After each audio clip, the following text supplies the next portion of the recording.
Good afternoon and welcome back to KW Property Management and Consulting's Community Association Best Practices Monthly Webinar. I'm your host, Tim O'Keefe, an Executive Director and Partner with KW Property Management and Consulting. We started these webinars about 15 months ago to help educate community associations on their best practices to handle the spread of the coronavirus.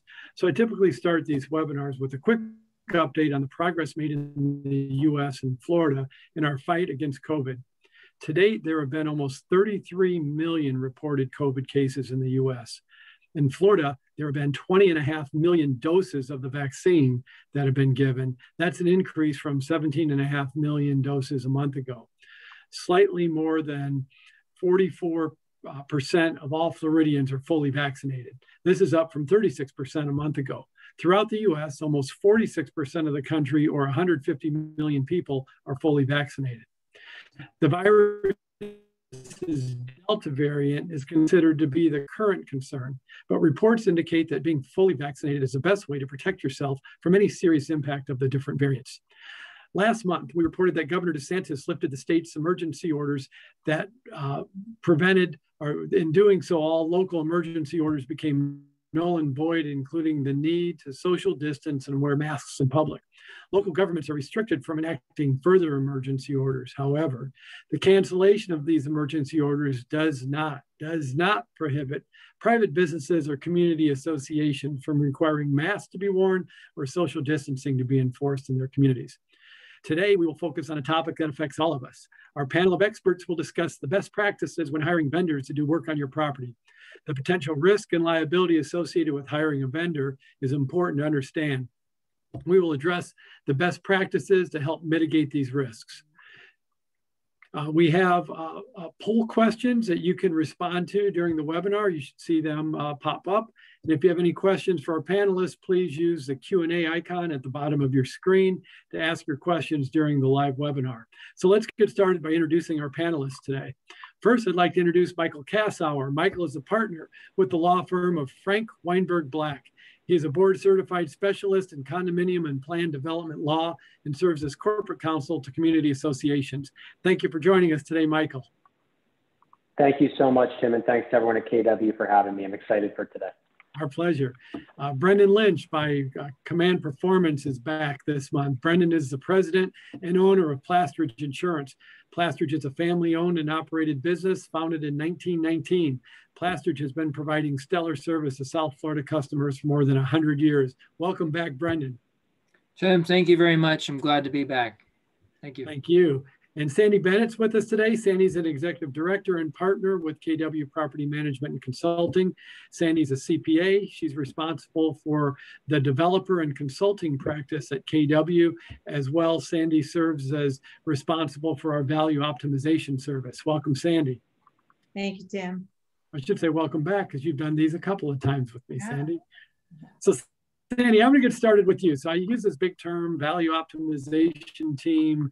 So what exactly does the value optimization team at KW do? Tell us exactly what it means and how community associations benefit from the effort of you and your team. Okay, thank you, Tim, and welcome to Brendan and Michael. We're happy that you're joining us. So the value optimization team was really formed because there was a need for us as a large company representing multiple condo and HOAs to try to put ourselves under one umbrella for better pricing and better vendor relationships. So what our team does is we review contracts. We look at when there's a problem with the vendor. Let's say there's even a service problem and they can't get through from their local representative and their local salesperson. They'll come on we try to look on a bigger picture of a more regional or national level to work with these vendors to help get us more, better response levels and better service and better pricing.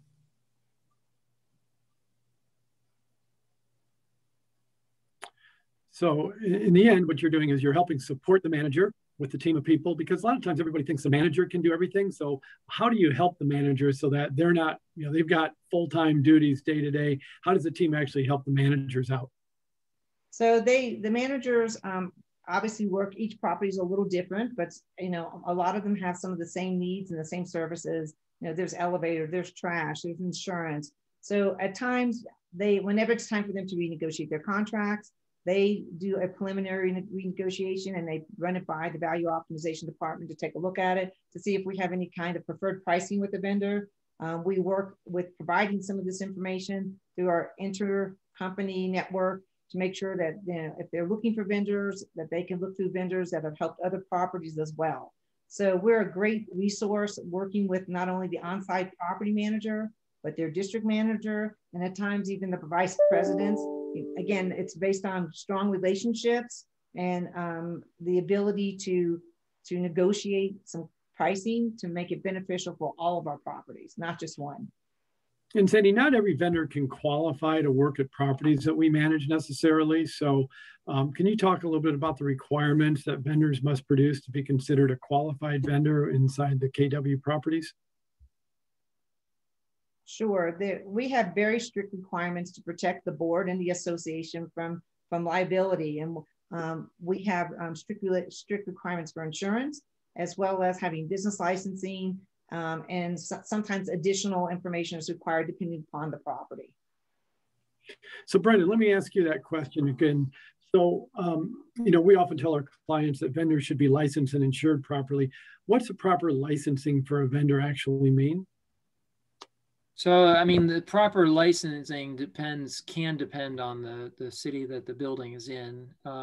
So it's, kind of using that as a reference, but typically it's going to be the licensing for plumbers and electricians and contractors that we would expect to see from these types of vendors. But, it's important just to be careful to make sure that whoever you're talking to is properly licensed. There's a lot of different ways that some companies will try to get around that, where they'll basically use someone else's license. There's just making sure that it's done properly. Great. And what kind of insurance requirements do you typically suggest to associations when it comes to the requirements of their vendors? So when it comes to the minimum, like I often get, what's the type of coverage we should require for vendors working on property? Get that question quite a bit. And it really depends on, in my opinion, what the vendor is doing. The vendor that's, doing a concrete restoration project compared to the vendor that's painting the common area, in my mind, those are two very different exposures. We would want to see a much higher limit of liability from the concrete restoration, and possibly, depending on the board's appetite for risk, you would want to see a more traditional 1 million per occurrence, 2 million per aggregate limit, which is a very standard limit from the painting contractor. The most important thing in all of that discussion is doing the properly conveying an additional insured status to the association. I know we're going to get into that a little bit more. We'll talk about that in a few minutes. We'll get into what it actually means to have an additional insurance. That's often a requirement. So Sandy, why is it important to follow these best practices when hiring a vendor? Well, if somebody that you hire, the board hires, the building hires, if they cause damage to the property or they injure somebody when they're on property, we want to take that issue, take that potential legal problem, and we want to have them take responsibility. And doing that, we need to do that thoughtfully in advance. It's not something you want to try to do retrospectively. Michael, let me ask you, what role should the association attorney play in making vendor decisions?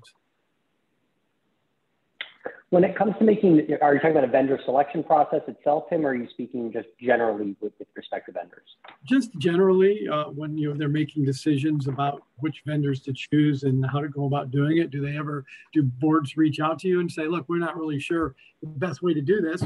What would you recommend for us?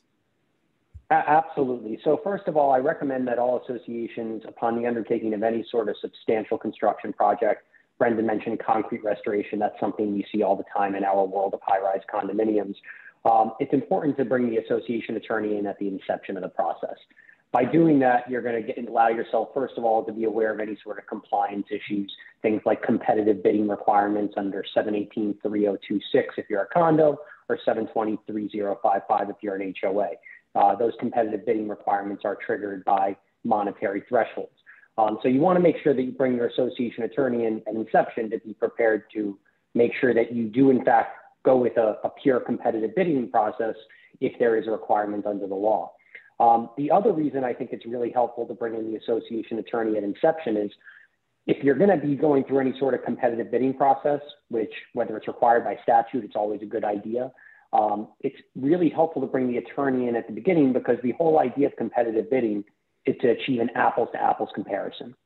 And what happens a lot of time by not bringing in the attorney from the word go is you start the bidding process, you get back some bids, and then you start to bring legal into the picture and you start to have issues with a contractor that will create a non-apples to apples situation because suddenly maybe the more expensive contractor would have offered you better legal terms, but the cheaper contractor will not offer you as favorable legal terms. So by bringing in the attorney from inception, one thing we like to do at FWB is we create a pro forma contract.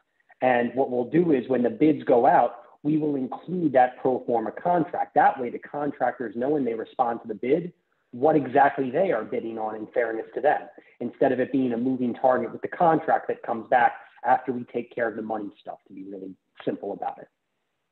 Well, a lot of times when we talk to boards, Michael, we hear, we got to get 3 bids. So when do you have to get 3 bids and when do you not have to get multiple bids for something?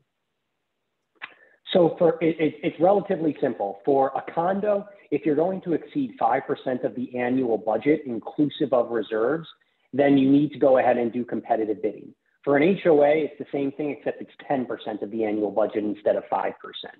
Now, as far as what is competitive bidding, that's a question we get a lot as well. Most associations take a common sense approach of assuming that it means 3. Candidly, there's nothing out there that I've ever seen that says 2 is not sufficient. Does that mean it's good practice? I like more bids. Yeah, more information has a value on it. So I'd rather have more information if given the choice. But those are the monetary thresholds. It's 5% of the annual budget for a condo, 10% for an HOA is when it is required by law. What if you don't get competitive bids for something that's over 5% of the budget? No, that could depend on the type of relief that comes from a party seeking to make a claim. It might depend on how far downstream you are in the litigation, or in the project rather. It's theoretically possible that if I was a unit owner in an association, I might try to stop the project before it gets off the starting block if I thought that there was not proper due diligence performed.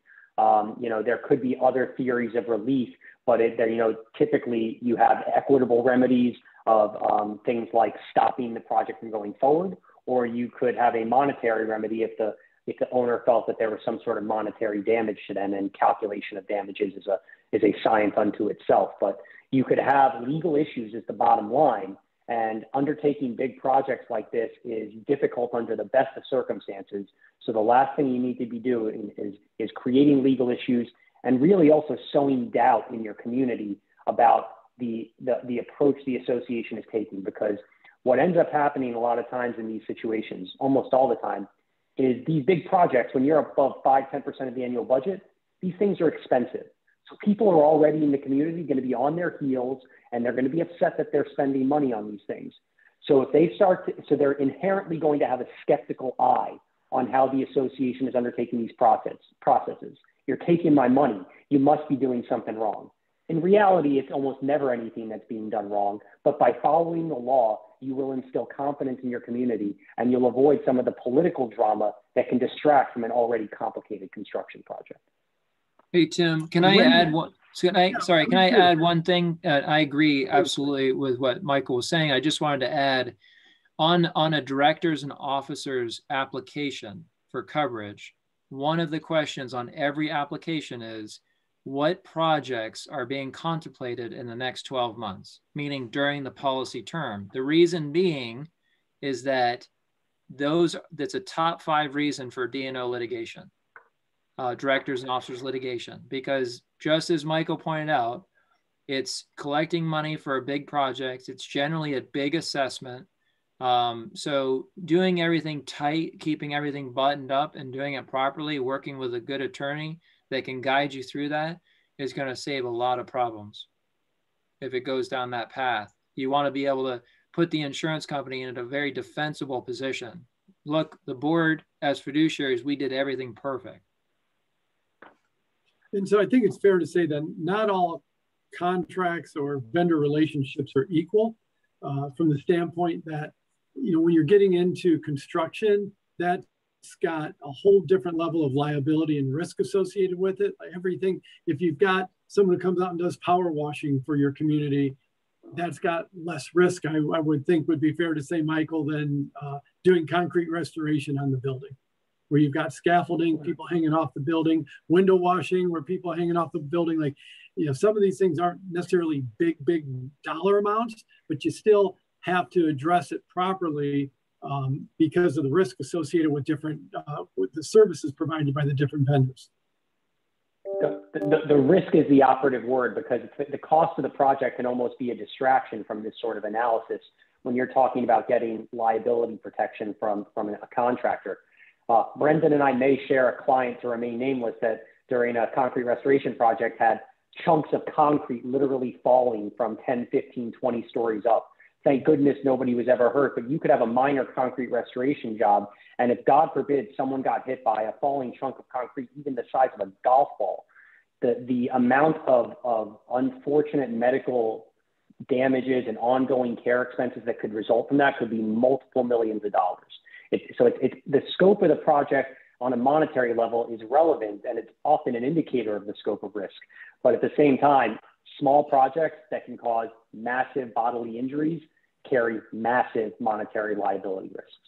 And I just want to add to that as well. A typical question we get is, oh, I just need a handyman to come in and change these light bulbs. And I just need a handyman to come in and paint this and pull out, disconnect this electrical outlet. And if they're not properly insured and licensed, you can't imagine some of the potential problems you have, as Michael just said. Brendan, you want to add to that? You look like you're thinking like, yeah, I mean, this stuff go bad. Just to emphasize that, the scope of the project is important, but a handyman can throw out his back and cause lifelong, problems, for that, that would be your problem for a very long time.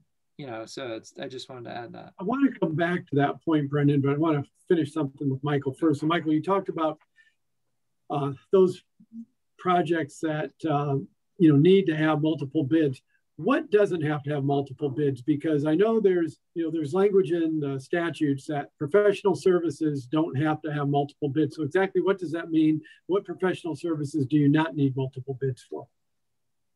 So it's professional services, and to break down what that means, you're typically talking about engineers, attorneys, architects, and then of course, I'm going to go ahead and say that the greatest type of professional of all, because I know Sandy is listening, CPAs as well, they are also exempt from that requirement. So if you're below the monetary threshold, that's an exemption, or if you're an insurance agent, I apologize. There's no need to look further than Plastridge. You should start and stop your search right there. And so those are exceptions from the process. So if you're below the monetary threshold, or professional services like insurance, legal, accounting, architects, engineers, then you can be exempt from those. What about property management? Property management companies, I have always submitted to the bidding requirements. I'm actually, now you're quizzing me on the spot. I think that you're required to bid that one out, but maybe I'm wrong here. We've got 20 minutes to clarify that. So let's find out if that's the case. I'm working on it. Actually, I'm under the understanding that property management falls under professional services and does not require 3 bids. Although we always say, when in doubt, the good news is, Tim, just like with attorneys, everybody wants to interview 3 or 4 attorneys, right? They want to interview 3 or 4 management companies or insurance companies. So even though you're not required to do it, we're all kind of in it together, because very rarely do we not have a competitive situation. Right. And Tim, I can go ahead and give you your answer on that right now. I do have the statute pulled up. You are correct. Candidly, I've just never had an association not competitive bid management. But the exceptions are, to take it verbatim from the statute, attorneys, accountants, architects, community association managers, timeshare management firms, engineering, and landscape architecture services are not required to undergo competitive bidding, even if they exceed the monetary thresholds.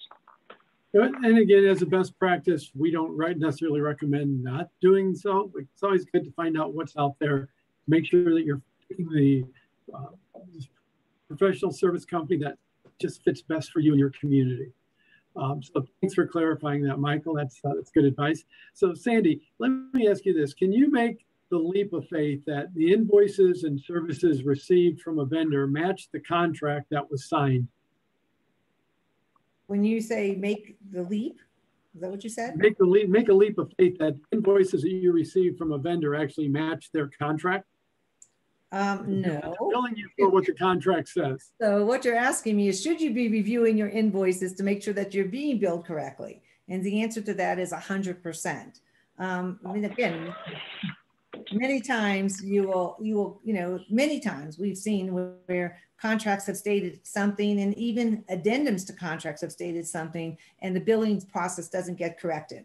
So, even percentages and down payments and things such as that are contingent upon something else. You really have to keep a close eye on that. So that's something that our property managers are very careful about reviewing, making sure that they track any large projects, that they're being paid appropriately. And of course, on a national level, when we have certain contracts, for example, that say they won't charge additional fees because of our relationship with them, we make sure that those additional fees are not charged.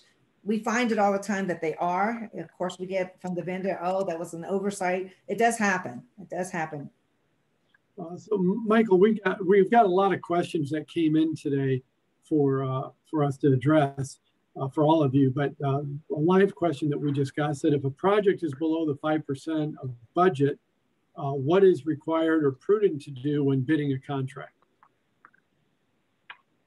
So first of all, always developing a clear scope of work is always helpful. When you have the backbone of an engineer, that's always good. I also know from my experience with good management companies like KW that have a really strong back room, you can sometimes help really work as a board and with your management team who has great experience in these areas to really isolate what it is that you are looking for, so that when you put things out to bids, again, you get back something that is apples to apples.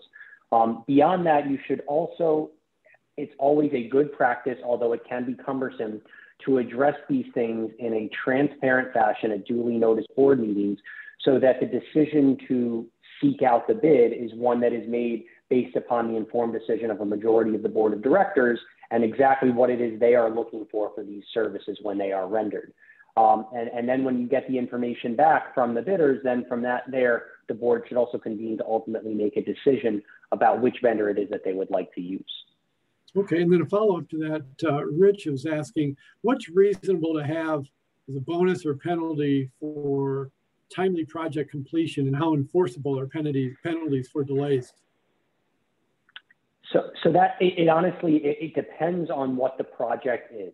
You do want to try to make your liquidated damages provisions on these matters to be something that is reasonably tied to some sort of actual loss in the situation. You want to make sure that you're being fair to the parties involved and that they would not be subject to attack if there was ever a legal challenge on it. But I'm in favor of both. A lot of my clients will come to me initially and they'll say that they want to create some sort of penalty for a delay, and that's totally fair. You could see anywhere $50, $100, $500 a day for the delay, depending on how much of an imposition it will be on the property as far as the owner's ability to enjoy the premises if there is a delay. If it's a mega project and they're not going to be able to use the facilities and it drags out for a year, that's a costly delay. But I like bonuses too, and that's what I was just about to get to. I think the bonuses are a tremendous thing. Because by the same token of people will be upset if the project takes too long, it's great to create an incentive for them to finish early, because your owners will almost inevitably be happy for you, that your contractor will be more likely to keep the guys on site, all the employees on site, to ensure that there is an incentive to complete as fast as possible. Because a lot of times what we'll see is, absent that incentive to complete early, they'll be chugging along and they'll be on pace to finish maybe 30, 40% faster than they otherwise may have expected at the inception of the project. But then they start to lift off or pull off that throttle a little bit, recognizing they can move their people to another project and start cranking away on some new business. So by creating the incentives in there, you just incentivize good behavior by all the parties. And it results in usually a happy community, because if you're one of, I'll say, the 1 in 100 communities that finishes early, you're going to be heroes to your members. So just from poll results, that we're talking about projects, 59% of you listening today have said that you've got major projects planned for the second half of 2022, and 41% have said no. So this is kind of timely to have these discussions right now. And we'll share some of the other poll results as we move on through today's session. Brendan, I want to come back to you. You brought up the issue of additional insured. So a lot of times we're dealing with vendors, and we'll go back to the vendor and say, we want you to put on your certificate of insurance that the property, the management company are additionally insured.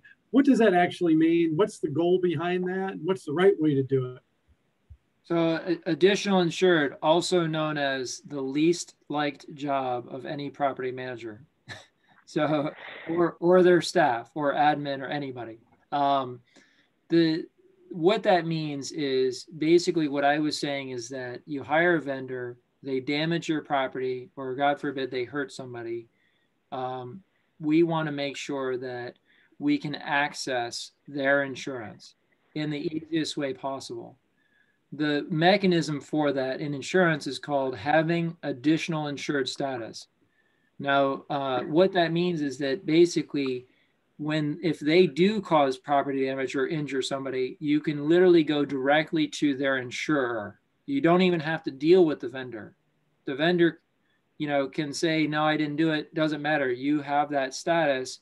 You can communicate directly with their insurer to have that claim handled.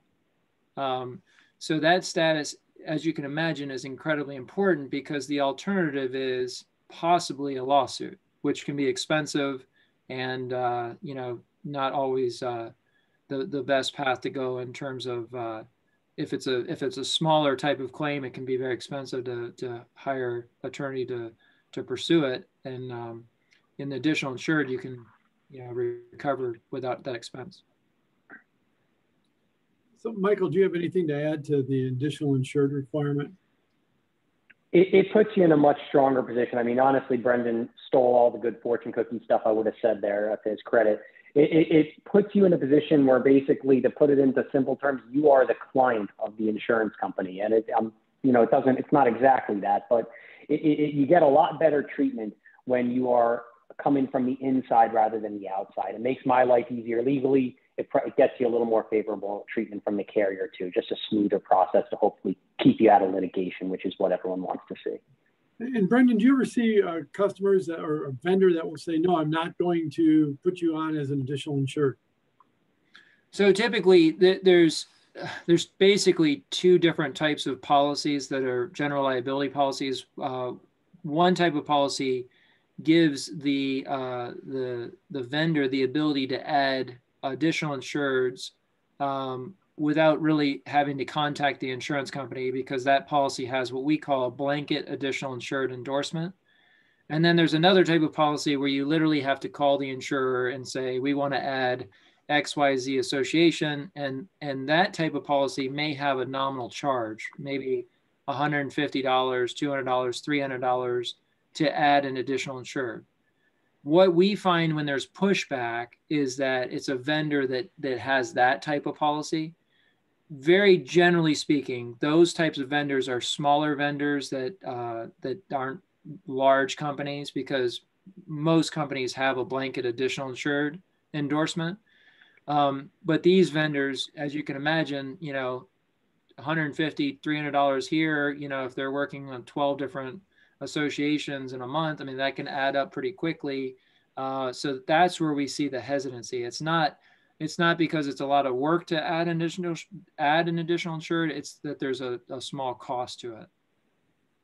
And so, thank you for that. Michael, I'm going to come back to you. I don't know if you have an example you'd share, but what are the most common missteps that you see this community association make when hiring vendors, where they just maybe didn't do their due diligence, maybe they're hiring friends or friends of friends? What are the most typical mistakes you see being made in vendor relationships that end up coming back to your desk? So, I mean, the most common issue that I get brought into on a litigation level will be if there is some sort of issue with the quality of the work or the timeliness of the work. There can also be issues with making sure that you have whoever your project manager might be, whether it's an engineer or a private project manager that you might hire, that when they are going ahead and dealing with the pay applications, they don't get sufficient backup to be able to really vet the work, which can leave you in a clouded situation after the fact. As one example, one thing that we put into our contracts and one thing that we often require during our pay applications is some sort of mapping. And there's different ways that you can do it of where exactly the work was implemented. One thing I'll see often is, in a concrete restoration dispute, you'll find after the fact that you're having these problems, but you don't know where problems with, additional concrete spalling that appears later on. But you'll be sitting there after the fact saying, where exactly did they even restore the concrete? Because once you patch it up and you put some new paint on the building, it's kind of hard to know where work was performed. So it really goes back to, again, creating standards to make sure that your contractor can be held accountable, to make sure that you understand what work they're performing, where they're performing. And so if there's ever a problem down the road, you're in a position to be able to identify it with specificity so they can't wiggle out of responsibility by trying to say, hey, that wasn't my fault. And could I throw in one more thing, Tim, just just because it's not directly related, but you mentioned that 50-something% of the people on here are anticipating projects in the fall. This is not a mistake that I see people made specific to contractors, but it can create an issue with the contractor in the sense that if you commit to a start date, what I'm about to tell you can become a problem. And that's material alterations. If you're going to be painting your building, for instance, sometime in the fall after the winter after hurricane season, and you're going to go from beige to white, let's say, that's a material alteration. And a lot of times you'll be getting ready, working with your contractor, and you might be committing to a November 1st start date. If in fact you're in that situation that you are committing to a project that involves a material alteration somewhere in the fall or winter, right now you should be contacting your association attorney to get to work on your material alteration package. Because the last thing you want to do is commit to something under your contract that you are not legally entitled to do. And for everyone's understanding, material alterations, usually people at these more advanced courses know these things, but if you're going to have anything that changes the color, use, form, function, or appearance of the condominium property, condominium, not HOA usually, in a condominium property, you need a membership vote. And one thing we know in our world of management and legal counsel and anybody, all the professionals that deal with associations, membership votes take time. So a follow-up question or just comment that Rick had. I know the property Rick's at, and I know they've got a large clubhouse and they're about to undergo a large clubhouse renovation. It's been 30 some odd years. They haven't done anything with the property. They want to freshen it up. And it's going to be an expensive project. And this is where it starts to get a little sensitive because it's a very involved board. And not everybody, just because you have an interest and you care, it doesn't mean you're an expert on construction or design or choosing colors and changes. So, I think sometimes some board members look and say, look, we need help. Other board members will say, we can do this ourselves. We run into this a lot. So for anybody, but I'll start with you, Michael, how do you kind of help guide a property through, like, let's find the right vendors. Let's get them in at the right time so that you need to listen. You can't just run off, because if you do it on your own, it's going to cost a lot more money. It's going to take a lot more time. And you probably won't be happy with the results, nor the rest of the community. So if you want to be on the board for any length of time, you might want to follow some kind of process. So there are two directions I would go on that. And one of them has to do with professionals and the other has to do with communication. First and foremost, if you're undergoing any sort of major construction project, let's just put a seven-figure number on. Let's say it's $1 million job. Could be less, honestly. But any sort of substantial project, you should have an expectation going into it that you need outside help. If you are going into a mega concrete restoration project and painting project, and you expect your property manager to be able to run that project while taking care of their day-to-day responsibilities, which are typically extraordinary to begin with, you are setting yourself up for failure. A penny's worth of prevention is worth a pound of cure in this sense. And by going out and hiring either an engineer or a project manager, or in the case of a lobby renovation project, maybe some sort of interior design company, you're going to find that you have the resources necessary to effectively implement the project. And once you pick those people, this is when I'm going to dovetail to the communication concept. I find that more often than not, angst in community associations is a byproduct of, I'm not going to call it a failure to communicate, but just less communication than you could otherwise have. What can help in these instances, if you're going, let's just put into real life terms, if you're going to be doing a lobby renovation project and you go out and you hire a nice interior designer, maybe you get an architect if you're going to be doing some structural work as well, bring those people to a meeting of the members. We're in the Zoom age now. One of the benefits of this horrible pandemic we've been through is everyone's up to speed on this stuff. Communication has become so much easier with visualization now. We're sitting here now with 50 people in a room, and none of us had to leave where we were.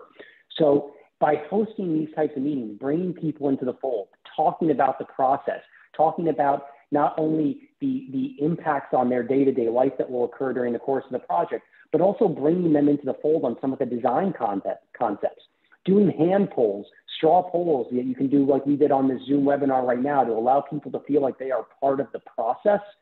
I'm telling you, even if you don't pick what they want, by letting them be part of it before the die is cast and the decisions are made, you are going to find that the project is likely going to go smoother, because people are not going to feel that there is some authoritarian regime telling them what to do and taking their money. They're going to feel like their say matters. Even if they don't get the final decision of, you know, the Art Deco theme maybe that they wanted for the lobby because we're going with a more traditional setup, bringing people into the fold and allowing them to talk to your professionals and understand why things are being done the way that they are will pay dividends that will make both your, I will say, that will both make your project go smoother and will keep your sanity during the process when you have a bunch of unit owners who are having their lives impacted by what is understandably a substantial amount of work on the premises. And avoid a D&O lawsuit, hopefully. Hey. One of the questions that we asked on our poll was, in general, what would you say is the most important criteria for your board when deciding on a vendor? And 44% said quality of work, 32% said price and value, and 24% said reputation of the vendor. So at least it's not all price, although I'm not sure that matches up with decisions we see made from a practical standpoint when choosing vendors. So I'll move on from that. Brendan, when we see a lot of vendors come on an association's property, including housekeepers, fitness instructors, plumbers, and more, you know, what kind of vendors should carry proper workers' comp policies, and what's the requirement of the management company versus the association? Yeah, so this is a big one. I mean, if I must get this, you know, a couple of times a week at least. A lot of times it's coupled with, you know, they have an exemption for workers' comp, and I'm quick to point out, an exemption from carrying workers' comp does not mean you're exempted from being sued by them when they get hurt or one of their people get hurt. What that means is, in the state of Florida, that they meet the requirements within the Florida statute to not be obligated to carry workers' comp, which means that they generally employ less than 4 people. 4 or more is the kind of rule of thumb. It's a little different if you're a contractor, but 4 or more. So it doesn't mean that they, you know, that the exemption protects the association in any way whatsoever. So the rule of thumb there is always hire somebody that is able to demonstrate that they have workers' compensation in place. It's important to know that you can't be an additional insured on workers' comp.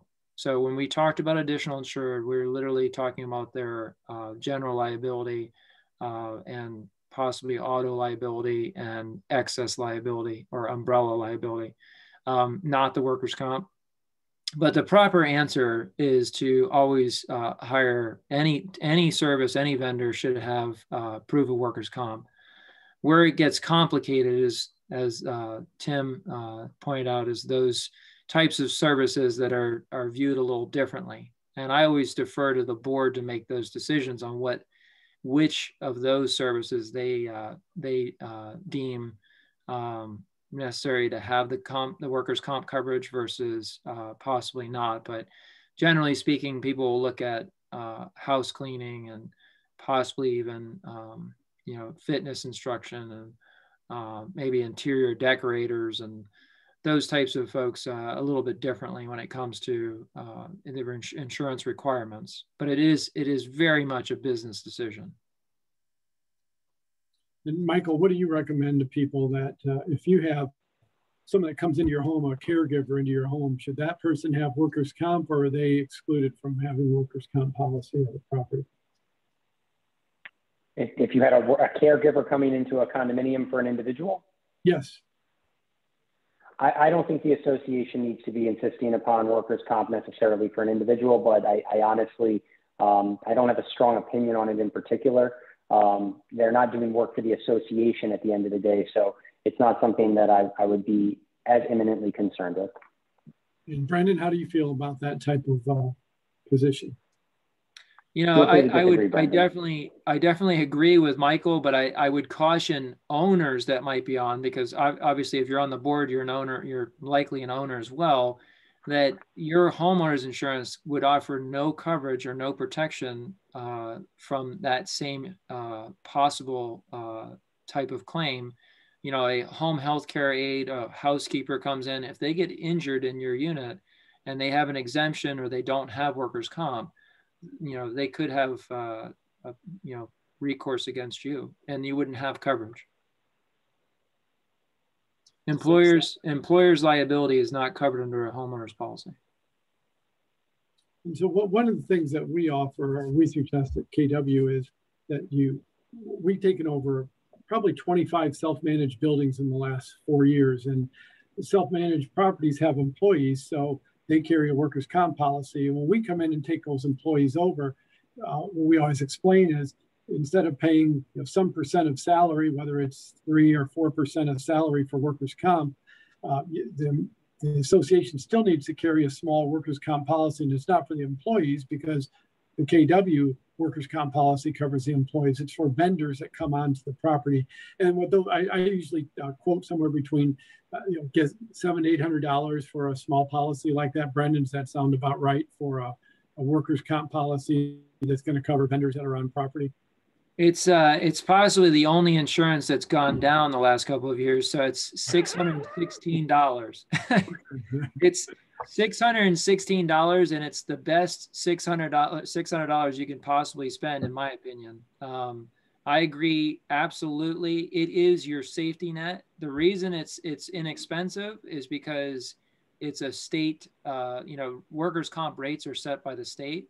So the $616 is literally like a catch-all, if you will. They call it a if any, meaning if there's any employee liability situation, you can use this policy.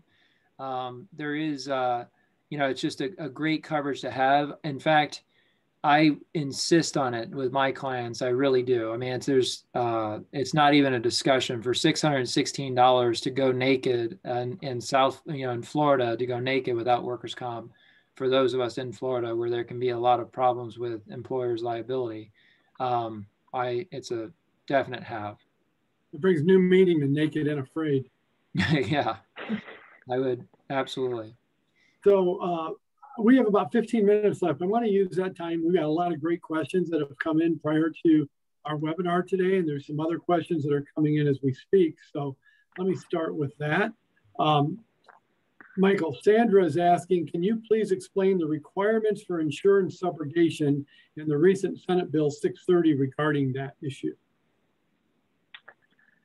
So my understanding of it, having not had to grapple with it so much just yet, is that anybody that's been in condo land, as I call it, and I obviously didn't come up with that on my own, but anybody that's been in condo land for the past years is very familiar with a lovely insurance company called Universal Property and Casualty Insurance. And Universal has been known the world over in condo land because they have been very, I'll call it aggressive with their subrogation claims. subrogation is a concept that basically allows an insurance company, when they pay their insured. So if I'm a unit owner and I have a water leak in my apartment, and that causes damage, my insurance company is going to pay for the damage to the interior contents of my unit. However, they can step into my shoes and subrogate up to the person above me or the condominium association, if it was a common element that failed, and say, this is your fault, you need to pay. It's been, I will call it well, epidemic is not really a fair metaphor to use in this climate, but it's been a big problem for a long time. And it's cost a lot of money for our association clients, and it's driven up insurance premiums massively, because what's happening is our general liability policies are being attacked all the time in these subro claims, and the result has been not to the insurance agent's fault. Please don't blame the insurance agent. The rates are going up because the claims are going up, and there's just nothing we could do about it. So what my understanding of the new statute is it eliminated some of these subrogation options so that you don't have these types of claims being brought under the HO6 policies against the association's general liability policy, in the sense that there is not, and in the sense that they don't have that same subrogation right under the HO6. Brendan, you may be more familiar with it than me, honestly, at this point, but that's my general understanding of the Senate bill. No, that was a really good explanation. I would only add, I actually am the past chair of the state of Florida Insurance Agents. We tried for 3 years to get this passed, and finally got it passed this year. It's an equity thing. Yeah, it was a big win.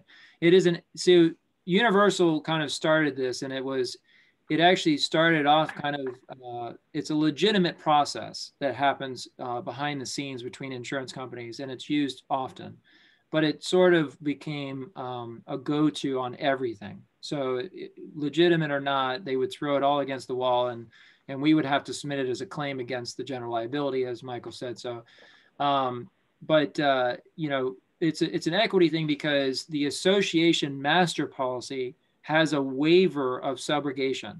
So the policy cannot pursue. So if a unit owner causes damage to a hallway, and whether or not we think it's negligence, we can't, the insurance company can't pay for the damage and then pursue the owner that caused the damage, because the policy has a waiver of subrogation. But all day long, the unit owner's policy was trying to subrogate against the master general liability policy, because there was no requirement for that. So now it's a two-way street. We have basically bilateral waivers of subrogation. Awesome. So Sandy, a question from Rick in Boynton Beach. He said, when KW Property Management or any other management companies managing a property, what's their involvement in soliciting bids, reviewing contracts, and assuring the best deal? And what role is played by the district manager, the general manager, and the property manager? So any management company should have some type of standard operating procedure for their RFPs or requests for information, for proposals. So this, as they mentioned before, I think Michael mentioned, you should really have standardized requests whenever you're doing these soliciting bids, particularly in large dollar amounts. You want to make sure that you're comparing apples to apples. So typically that form or that operating procedure would be coordinated through, depending upon the property, whether the general manager, sometimes with the assistant of what we call a district manager, and even a vice president. If it gets it gets to another level, obviously it's brought into legal, should take a look at it to make sure that the request is and the contracts and bids that they get in are correct, are, again, protect the association. So again, the involvement depends upon the type of proposal that you're getting. And some of them are just very standard and, operational. And sometimes a property manager is accustomed to doing, and it's fine at that level, just so that they present the same thing, the apples to apples, to the board to make a good qualified decision. Excellent. I'm going to come right back to you, Sandy, but Michael, I want to ask a question of you because Jim is asking what we just basically talked about. Does that information also apply to Florida cooperatives, to the co-ops? So there is, let me pull up the equivalent in 719. They have their own version of the statute. And if you are in a cooperative, one thing that you will know probably better than anybody else is that you are so special. Because there are very, very few of you in Florida. You are a much more common creature up in the Northeast, by example. But the answer to the question from Jim is that yes, the competitive bidding requirements are in fact applicable to cooperatives. They do mirror the condominium concept at the 5% threshold. And does Senate Bill 630 affect cooperatives as well? Whew. Brendan, I'm seeing you shake your head. I'm going to copy you because I have not had that one yet. I don't, yeah, it's so new. I mean, it's so new. Really, I think it was just signed last week, right? I think, so, but I don't think it did. I really don't. Not to the best of my knowledge either, but gosh, but Jim, I'm going to go ahead and tell you, shoot me an email and we'll get you the answer 100% after the fact. But like, you know, as a cooperative, you are just like my mother told me all the time growing up, you are special. I would only add on the for the co-ops, you know, very, very different than insuring a condominium. It can look and feel like a condo when you walk up to it or you drive by. When it comes to insurance, you know, just make sure that it's being done because, you know, it looks so much and feels so much like a condo association. The policies have to be done correctly or there could be big problems. I've insured a number of co-ops and do insure a number. And I always find when I take over a new one that there's a lot of problems. Okay, Sandy, I'm going to come back to you because Alfredo and Key Biscayne has a number of questions. So I'm going to break down his questions for the panelists. So I'll start with you, Sandy. Transparency in contracting vendors is of paramount importance, but comparing vendors' costs may be time consuming and in many cases may delay projects. How can an association properly manage quotes and bids to hire vendors? Well, obviously you should need to be proactive and, you know, and get those bids out in a timely fashion so that it can be accumulated. Again, using that apples to apples comparison to everybody, even a standardized type of contract, as Michael mentioned, is great because the expectation is set amongst all of the vendors. And so you should be able to get similar, it should be easier to be able to do a comparison of those bids since you're asking for the same thing from everyone. And then thank you, Sandy. Michael, part of the question from Alfredo is how many bids are required? I think we addressed that. If it's greater than 5% of the budget, you have to get at least 2 bids because that's multiple bids. There's no requirement you mentioned that said how many bids. Like most people say we need 3 bids. That's not really a statutory requirement. So that would be the answer to that, Alfredo. And then Sandy and Michael, I'll let either one of you answer this. To facilitate the process of comparing vendor prices, are phone quotes adequate or what documentation is acceptable? Well, I will tell you that we would always request that there be a written proposal. So that way the expectation again is very clear. Absolutely. And from a compliance perspective, remember that if it's not in writing, you know, it arguably will never have occurred. So if somebody ever were to come back to you and challenge it, admittedly, I don't think the statute says anything about the bid being written, but at the same time, if a challenge were to take place, how are you going to prove that it happened if it wasn't in writing? And by the way, there's also requirements to maintain copies of bids now in the official records of the association. Right. A couple of years ago, that was one of the new laws that you have to have a password protected website and all official records of the association must be posted there for easy access to ownership if you have 150 or more units in a condo. And I know, Alfredo, your property doesn't have 150 units, but it's still a best practice. So it's still good to get written proposals and make those available if association owners are looking for that. Brendan, to you, Roy in Naples wants to know, why can't small HOAs within a master association get a group rate for directors insurance? The reason that you don't want to have a single policy for directors and officers liability that goes over multiple associations or multiple entities, boards, is because generally speaking, those policies have within them language called insured versus insured exclusion. Now, this is to everybody that's on this panel, this is probably entirely foreign, but can you imagine a situation where one entity sues another in the same group, right? That happens all the time, unfortunately. You know, I can't tell you how many times I've seen, you know, condo A sue the POA, or condo A sue condo B, and their sister buildings with separate boards. In that situation, the board being sued would have no coverage if there was an insured versus insured exclusion. So having a single D&O policy covering more than one entity, first of all, a lot of insurance companies won't do it. And second of all, if they will do it, they're probably going to add or have that insured versus insured exclusion, which, you know, you really don't want to have that. Again, naked and afraid if you have that. Okay, great, thank you. And Brendan, Palm Beach manager has some questions related to insurance. I don't know if these are specific enough to be able to answer, but the first question relative to vendors is, what are minimum insurance requirements? I mean, again, a bigger scope project, something that, you know, has a lot of risk to it, that needs to be evaluated by the board and you know, properly thought out. But in general, what we typically see in contracts is the very, very standard used in all industry, which is $1 million per occurrence with a $2 million aggregate on the general liability. From there, the sky is the limit. You know, if you have a big project like a concrete project, it's not uncommon to see an additional excess of, you know, 1, 2, 3, 4, 5 million, possibly more. You know, it's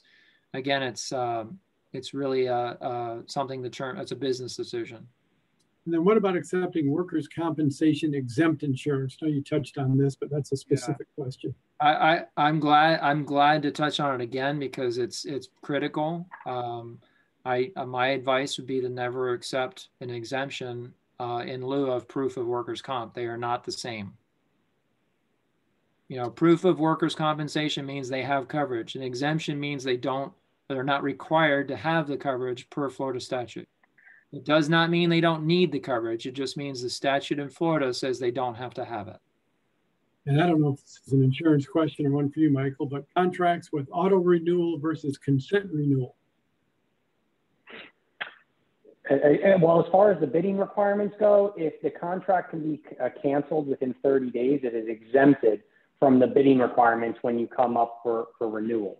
So there is that. I don't know if that's focused on the question, but when you have auto renewals, if you keep it under 30 days, you can avoid the need to go out for competitive bidding with respect to the termination provision on the 30 days. All right, and Brendan, here's another one for you. You said, when hiring a person to just fix an appliance, reset TV, fix computer, repaint shelving, where no common areas are being affected, should the person also be formally insured? Typically that person it's called a handyman and works independently. Or would it be acceptable to give the office a refundable check for $500 for whatever amounts agreed to for any damage that might occur? Tim, we don't have time for me to tell you all the stories and all the things I've seen from these folks. You know, it honestly, I have seen things that are unbelievable from those types of services that you described. You know, you can hit a water line hanging a TV, no problem. You know, you can flood 6 units, causing hundreds of thousands of dollars in damage. That $500 wouldn't even get you started.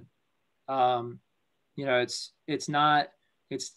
just needs to be evaluated in its entirety. You know, the board needs to look at it with a business mind.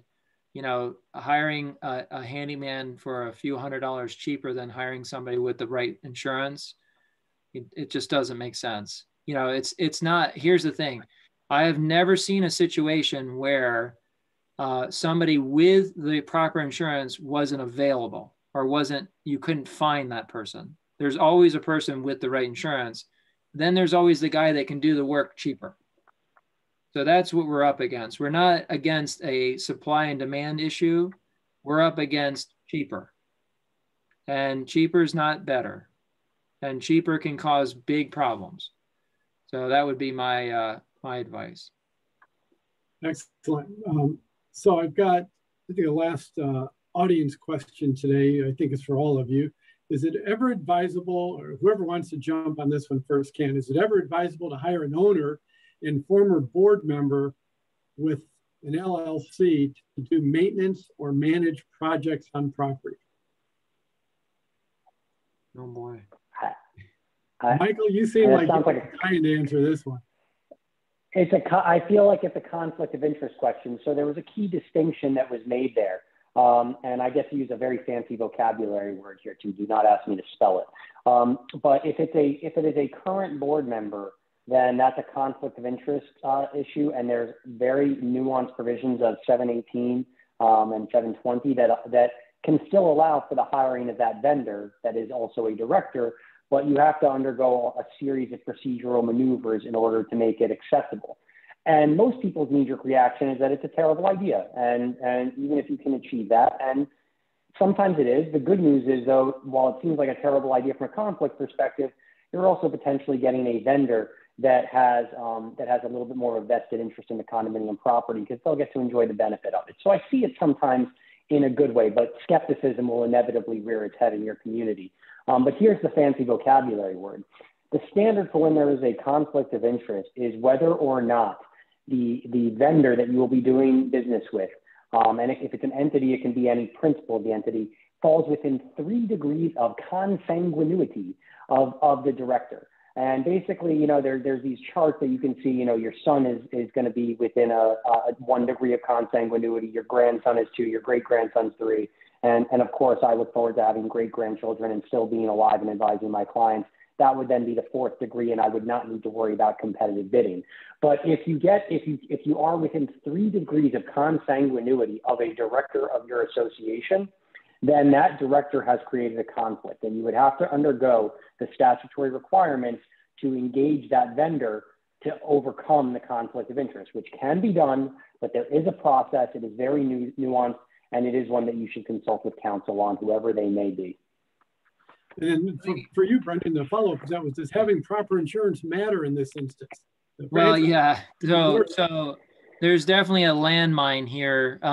If you're a current, so your director's and officer's liability covers past, present, and future directors. There's other people covered in there, but those are the ones that are important to this. If those people, whether past, present, or future, are receiving remuneration for any, you know, and it has to be really careful here because they've waived their coverage under directors and officers liability. They've again put themselves out there naked. If their remuneration can be tied to their role in any way, then they've waived their rights to that policy because there's all those policies have language about those boards being made up of non-remunerated volunteers. So that's a critical part of that discussion. Sandy, do you have any perspective on this? No, I mean, again, the transparency, once you get through that conflict, is very important to make sure it's overcome. Excellent. So I think that's the last question that we have. We have a couple other questions. We can't get to all of them. It's the top of the hour, so I want to be respectful of all the different questions that came in. So I'll just ask each of you the same question. You can think about it. I'll start with you, Sandy. What's the best advice you can give an association when selecting a vendor? Well, again, you want to make sure you find the best vendor that's going to give you the best price. I know it sounds like a no-brainer there, but again, the most expensive is not always the best vendor either. So making sure that you get the right fit, someone has experience for the work that you're doing, and that there's a good working relationship with that vendor, so that it's very good to have that relationship to keep things going. The communication is very important if it's a major project. If it's a routine type of contractual elevator, trash, et cetera, you know, it might be a little different than these larger contracts that we've been talking about. Those are pretty routine. You want to make sure that you look at certain, you know, different items within that contract, escalation clauses, termination, termination terms, you know, when you have to let them go, and those types of things. They're a little bit more routine than the larger bidded jobs.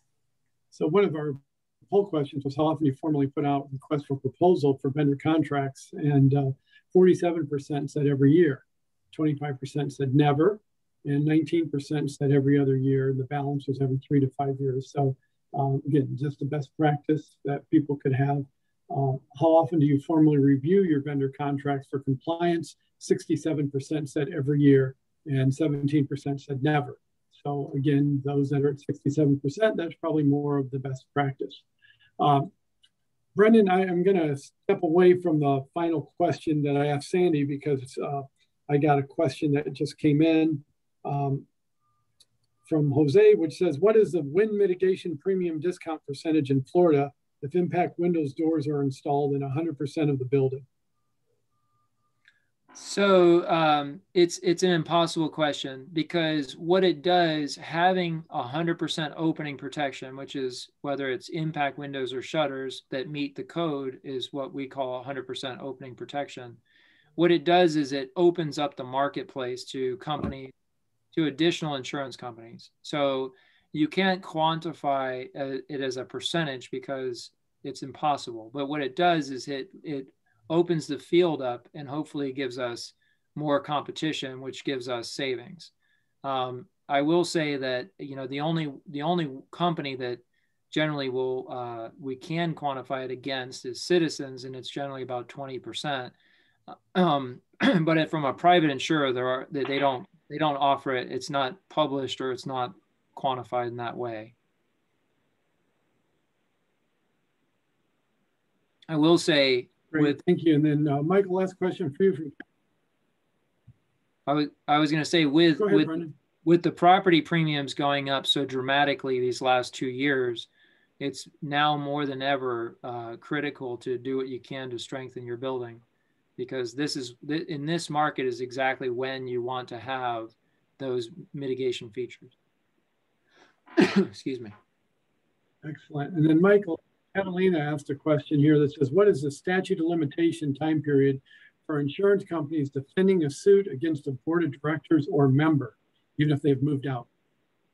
The statute of limitations for them defending it, there would be the ordinary statute of limitations that would exist under law would be the statute of limitations for bringing the claim.